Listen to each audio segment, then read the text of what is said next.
Kazanıp verme hayır. Alınmaz eski gün aldıramazsın. Hak'tan olmayınca ağlayan yüze ona gül demekle güldüremezsin. Ona gül demekle güldüremezsin.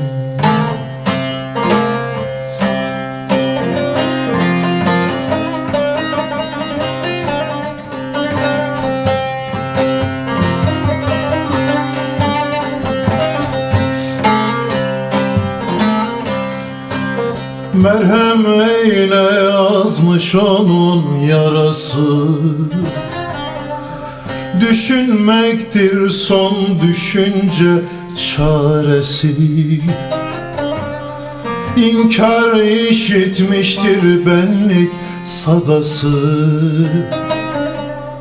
Onu Hakk'a doğru döndüremezsin. Onu Hakk'a doğru döndüremezsin.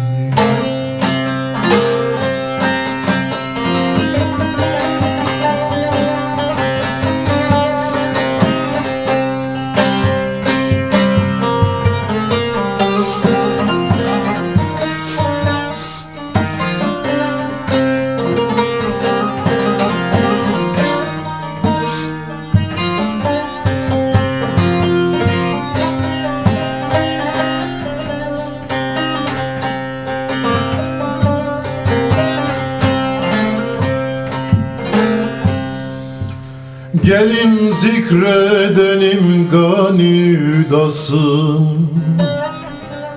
Müminler kılar 5 vakit edasın.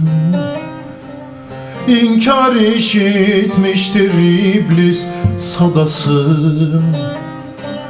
Dirilmiş kurdunu öldüremezsin. Dirilmiş kurdunu öldüremezsin.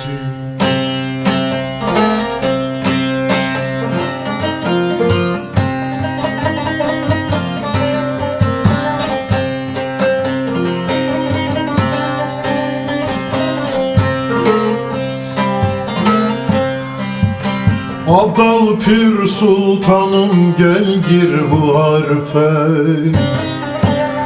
Cevahir kıymetin harc etme sarfa.